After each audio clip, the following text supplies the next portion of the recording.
this Lakeside circuit, where we're about to go with the second leg of Formula 2. The first one won by Glenn Williams from Paul Pavletich in spectacular style a little earlier in the day. And the lineup for the second Formula 2 race looks equally evenly spread in terms of the competition. A lot is going to depend on who gets the best start. And just looking at this circuit, as we've already said to you, there are a number of places on this circuit where it's very difficult to keep a bike upright and to ride it to its fullest potential. And Brian Lawrence, in the earlier race, there were some rather spectacular speed wobbles. Well, there certainly was, Tony. The bumpy nature of the Lakeside circuit here in Hamilton certainly gave some of the riders a little bit of a problem. In particular, Paul Pavletich, they're getting into an enormous slide, and that's what's known amongst road racing circles as a high siding. But he got it back under control again, and of course, as Graham mentioned earlier on, with the very short nature of the handlebars, they certainly don't have an enormous amount of leverage to get these bikes back under control again. But we certainly have a lot of experienced riders here today, and they're certainly handling the conditions well. The Formula 2 bikes, of course, hybrids, and Brian, perhaps a little easier to ride around here than some of the specialist Formula 1 bikes. Yes, they certainly are, Tony. The Formula 2 class was designed about 3 years ago to incorporate some of the older model racing motorcycles, which were finding it very much a bad place for home. But there's Glenn Williams, one of the most enormous tank slappers that we've ever seen. But the main thing to do when he gets in a situation like this, as much as it sounds silly, is to keep the throttle hard open, to keep that back wheel driving, and certainly keeping the power on and getting it back under control again. Needless to say that a lesser experienced rider than Glenn Williams would have been off in a situation like that. Co-commentating with us for this second leg of Formula 2 is Peter Clifford. And Peter, you've had some experience in F2. How do you think the circuit suits them? Well, it's a very, very difficult track indeed. I've just come back from riding in the senior production, and it was very hairy indeed. And Glenn Williams was telling me just before the last race that he thought he'd crashed that Formula 2 bike in the first race. But this is where Glenn had the big problem in the last race, and it's very bumpy, as you can see, and the circuit drops away tremendously there. It's difficult to see from the camera angle, but it's very, very steep under brakes and very bumpy into this tight right-hander here. And as it's down here, you just need to rush into it very, very quickly, and then turn right and round the traffic island, which is very, very narrow, and then suddenly it opens out into this big, wide, sweeping right-hander, which is probably the best corner on the circuit. The surface has just been done afresh, and a very good surface through that right-hander, and then tight again underneath the trees, and that's very slippery there, as we saw Pavletich have a problem early on, and it's a couple of changes in surface that makes it very, very difficult in that section. A little uphill piece to the start-finish line. You think there's enough space there for scope to overtake somebody you've been close to? Yes, there is. Coming out of the hairpin, you've got to get a good drive up the circuit, and we'll see that in a minute. They're still running along through the trees, along beside the lake, and that's the hairpin, and you've got to have a good drive out of there and accelerate all the way flat out through this left-hander, and then you've got one chance to pick your line over the hill, because it's very smooth into this right-hander, but very bumpy coming out, so it's absolutely critical that you come into the corner right to get a good drive about in the centre of the track across the start-finish line, because if you drift wide, it goes off camber and it's very, very bumpy indeed. Brian Lawrence, looking at some of the different hybrids that are here in this F2 class, which really has been very, very successful in terms of road racing, particularly at Wanganui. We've seen some of the best road races we've seen in years on F2 machines. How much of it's the fact that the machinery is hybrid machinery, and how much the fact that we have a lot of upcoming competitive riders in there? I think as far as the machinery is concerned, Tony, we see on Paul Pavletich's bike, which has been built by Ginger Malloy, himself a very experienced rider from a few years ago. It's basically a 250 Yamaha engine motorcycle, and it's got its own particular frame, and it's got quite a few different brake parts, and a lot of riders fancy different parts from different motorcycles. But I think when you look at the thing, in particular a 600cc Kawasaki like Glenn Williams is riding, when you look at that, which is basically an off-the-showroom floor motorcycle, sometimes one often wonders whether the building of a hybrid for Formula 2 is really worth it. Yes, of course, you can have up to 600cc in 4-stroke or 250 in 2-stroke for Formula 2. You can build specialist frames. You can also modify the engine extensively. But it's amazing how some of the new generation of production bikes, as Brian has said, off the shop floor, will go out there and can still win in the hands of somebody like Glenn Williams, who's taken the lead straight away. Williams getting a brilliant start. And it'll be interesting to see what line Glen uses down to the first right-hander, whether he goes across to the right-hand side of the track to stop the possibility of anybody running up the inside of him. Now he's taken the centre line down the middle, and he's already opened up quite a lead as he gets off the brakes and turns a little Kawasaki in through the gates. But it's Pavlitic who's up into second place ahead of Phil Payne.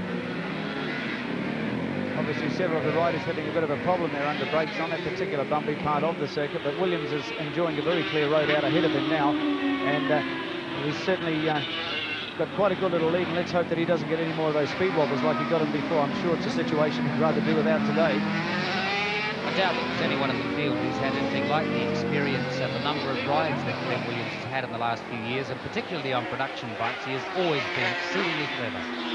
Well, Glen Williams was the man that on his debut to the Isle of Man in June this year set a new outright production lap record on his first visit to the circuit. So it speaks mountains of the man's capabilities on a motorcycle, and he's very much a true sportsman too.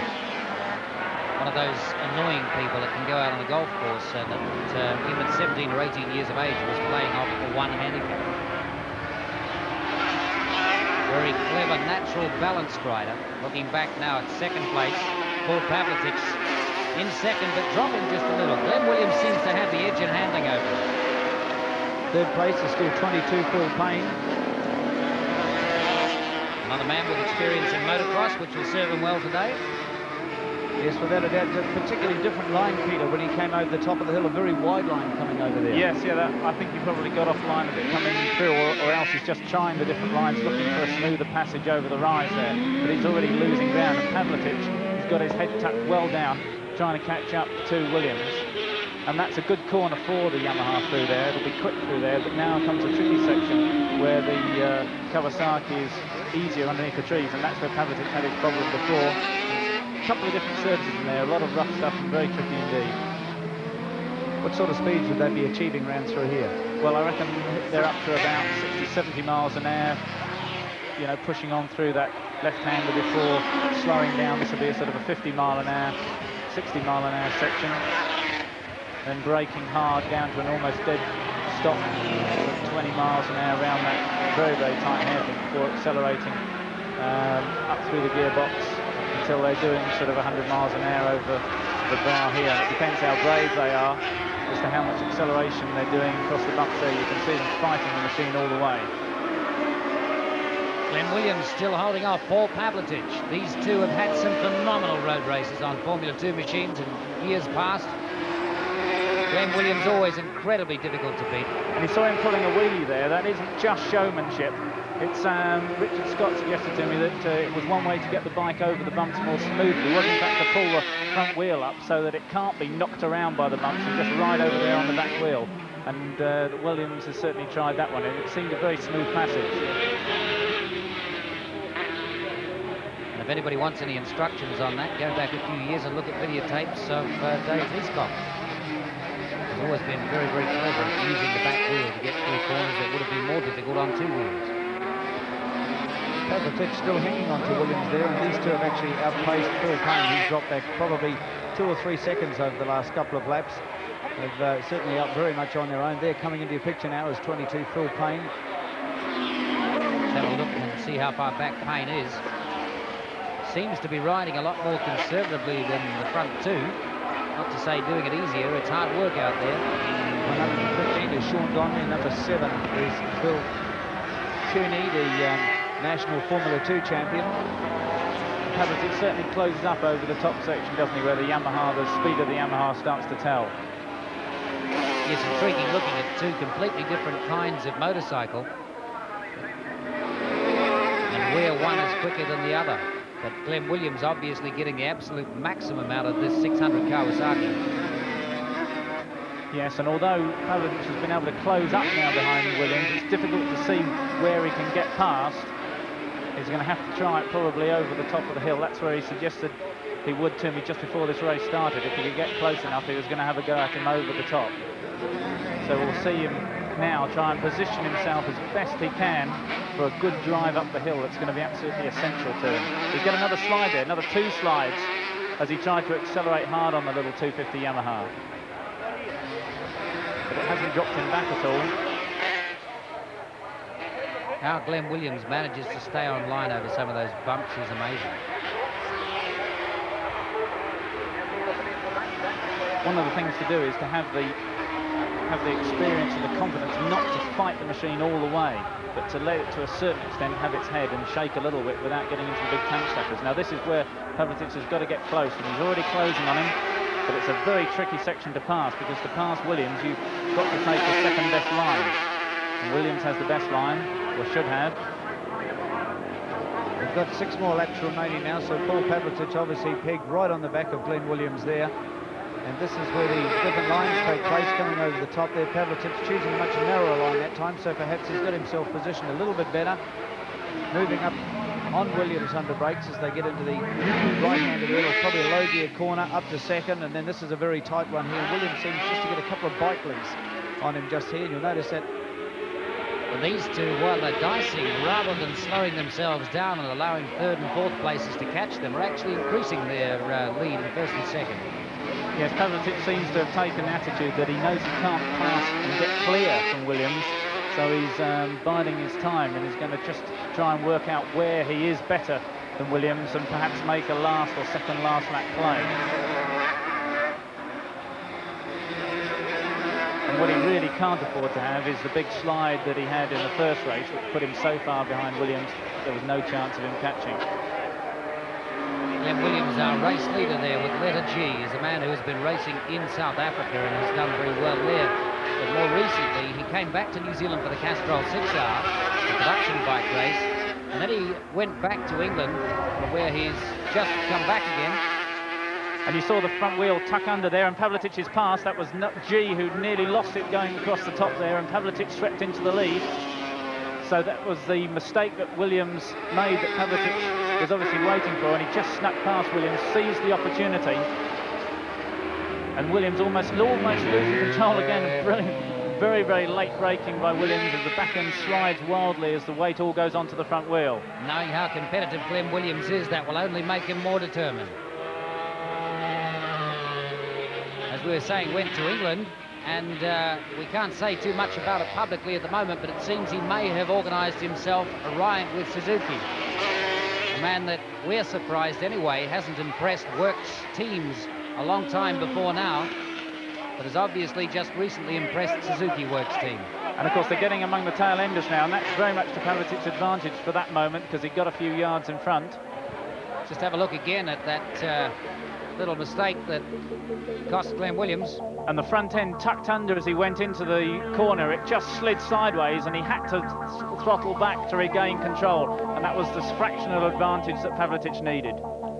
Peter, with Pavlitic's bike running an 18-inch front wheel on the number 4 Yamaha, and Williams with a 16-inch front wheel, how much difference does this make from a rider's point of view? Well, it's a very good point. The larger diameter wheel does track across the nasty bumps better than the small diameter wheel that's on the front of the Kawasaki, although the little wheels are very often nicer for turning sharply into quick corners. There's no doubt that on a rough circuit the larger 18-inch wheel is better, and Pavlitic now getting away from Williams, and if he can, he'd love for one of these tail enders to be between them through this twisty section, but Williams, knowing that he couldn't afford to be behind the tail ender, outbraked him and now chases Pavlitic around the flower gardens.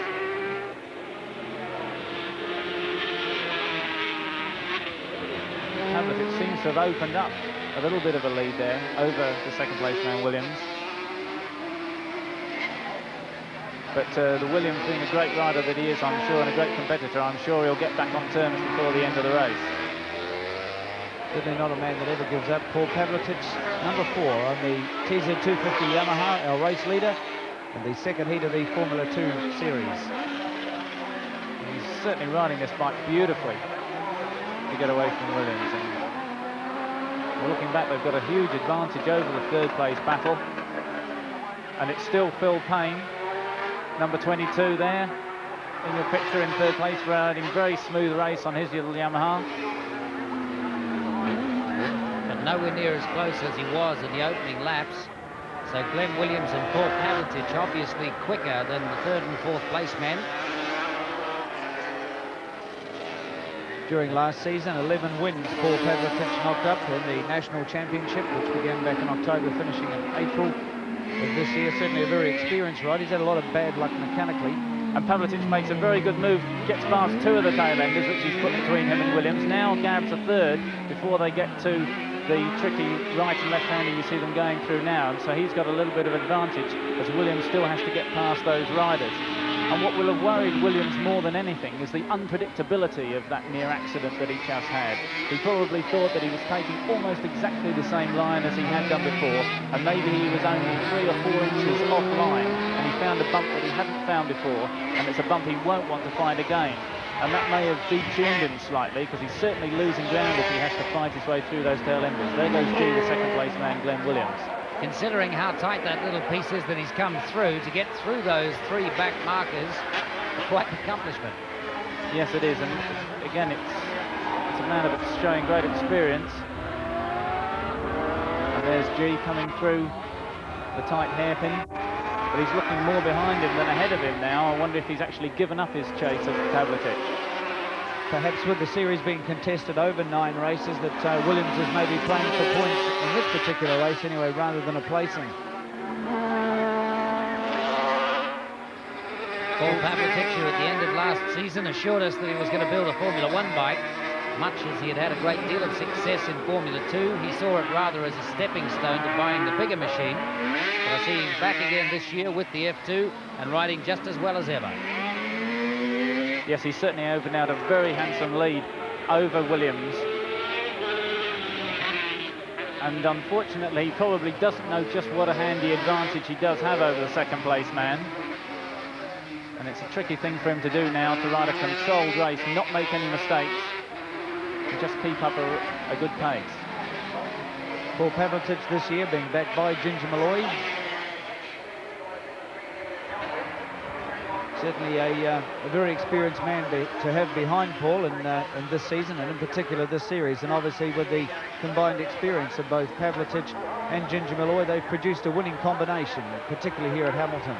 Those of you who follow motorsport would know that Ginger Malloy, the ex-runner-up in the World Championship in 500cc, is now quite a determined racer of karts, but still involved in the motorcycle world, backing other people.